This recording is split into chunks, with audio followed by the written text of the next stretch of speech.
In our Sunrise Smart Start, Thanksgiving is over and now we're on to Black Friday. Millions of Americans will make their way to malls and retailers for Black Friday sales. According to the National Retail Foundation, a record 166 million people will be shopping this weekend, with today being the most popular day. Of the people hunting for bargains, more than 2/3 of them say they'll go to physical stores for their shopping. The consumer likes to go into the stores. People like to see their clothes, try on sweaters, ask their friends if it looks good on them, maybe even get something to eat at the mall. Deals today are expected to be steeper than ever before. With pandemic-related supply chain issues being resolved, retailers have more merchandise than space in their warehouses. For some business owners, Thanksgiving started around 3 a.m. or earlier yesterday. Some bakeries and restaurants opened their doors for anyone in need of some last-minute treats or meals. At Brody's on the Bay in Webster, head chef Austin Miller says they had 6 turkeys prepared and, according to him, 50 pounds of potatoes and nearly 20 pounds of squash and sweet potatoes. He says this is something Brody Spade would have wanted. The restaurant was formed after the 18-year-old's death in a car accident.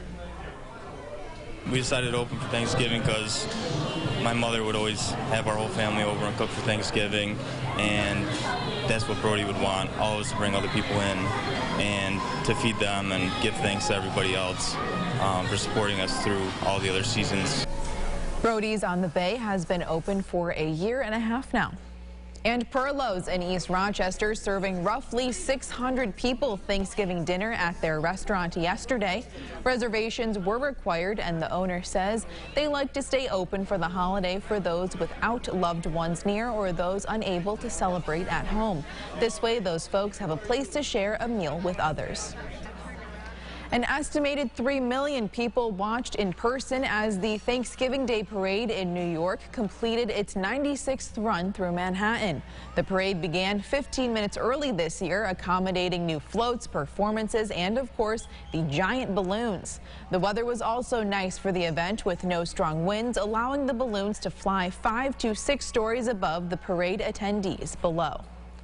And while many of us enjoyed a home-cooked Thanksgiving meal with our loved ones, U.S. servicemen and women stationed abroad are feeling the distance more than ever. Troops are stationed all over the world, thousands of miles from their friends and families, but at least the kitchens serve them a taste from home, allowing everyone to come together and celebrate the spirit of Thanksgiving. It's an opportunity, for everybody to, break bread together, have a meal together, and then for us as leaders, it's a chance for our soldiers to see us as leaders serving them the meal. I'm going to miss my great-grandmother Biggs German chocolate cake. I wish I could be there, but I'm in Slovakia right now. I love all y'all. I'd like to say happy Thanksgiving to my mom, Eileen Opasno, in Lincoln, Michigan. Looking forward to seeing you in a few months, Mom. Love you. Around 9,000 turkeys were sent over to the troops for their Thanksgiving Day meals. And yesterday, families in the area gathering for the 51st annual Turkey Trot at Webster Park. This year, over 3,300 participants ran the race. The first Turkey Trot was in 1972, beginning as a workout for Webster's cross-country team. In 1998, Yellow Jacket Racing and Fleet Feet Rochester took the event over, saying they're happy to keep the tradition alive. Now that Thanksgiving is over, many of us have a fridge of leftovers that we can't wait to sink our teeth into, but experts say don't forget about food safety. Naomi Ruckham has more on what you need to know. On the day after Thanksgiving, many of us look forward to digging into our favorite holiday foods again. I love leftovers. But USDA food safety expert Meredith Carruthers says it's critical to handle them properly. That starts with getting prepared food back into the fridge within 2 hours. And then the next day, when you actually go to warm up your leftovers, reheating them to a safe internal temperature of 165 degrees. That reheating process will help kill any bacteria that might be remaining and make sure that they're safe to eat. Leftovers should always be kept in a sealed storage container or in packaging that's airtight to keep freshness in and bacteria out. You want to make sure the leftovers in the refrigerator are eaten within 4 days. They can last in the freezer for 3 to 4 months. I personally love Thanksgiving leftovers a few months later. Once, you kind of started missing Thanksgiving, you can pop them into the, refrigerator to thaw and then reheat those, and they're great. The oven or microwave are both options for reheating. Just make sure to check the temperature of your favorite leftover dish in a few places to ensure the entire food reached the safe temperature of 165 degrees. And enjoy. Naomi Ruckham, CBS News, New York. And they say it's best to break any large leftovers into shallow containers to go into the fridge or freezer. And a good note for the upcoming winter season, the city of Rochester announcing the Martin Luther King Jr. Memorial Park ice rink opens tomorrow.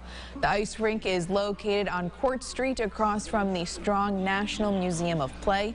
Open skate will be available from noon until 8:50 p.m. Monday through Saturday and noon to 7 p.m. on Sundays.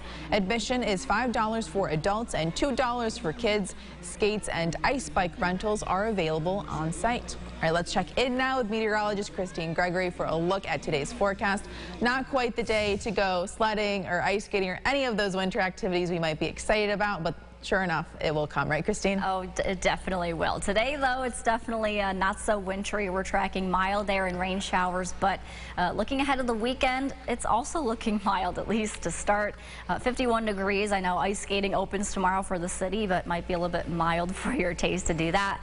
Other than that, though, it's a really nice day. Saturday to get outside. Sunday, that's going to be the day that you will be dodging more raindrops pretty much throughout most of the day, with temperatures still right around 50 both weekend days. And we'll have another look at the rain showers that we're tracking this morning and what to expect as we go beyond the weekend coming up. All right, Christine, thank you. Giving back and saying thanks is what Thanksgiving is all about. One 7-year-old from Brooklyn, dubbed the Corn Kid for his love of corn, has taken his love for the vegetable to the next level. For the holiday, Corn Kid partnered with Green Giant to donate 50,000 cans of corn to City Harvest for Thanksgiving.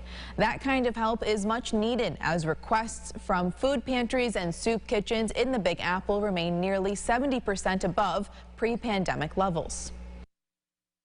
The gold is gonna go to people who don't have food for Thanksgiving. How does that make you feel? It makes me feel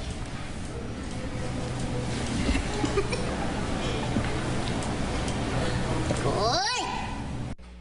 He also wants everyone to know he had his fair share of corn on the holiday, but not before he made a special appearance in the Thanksgiving Day Parade.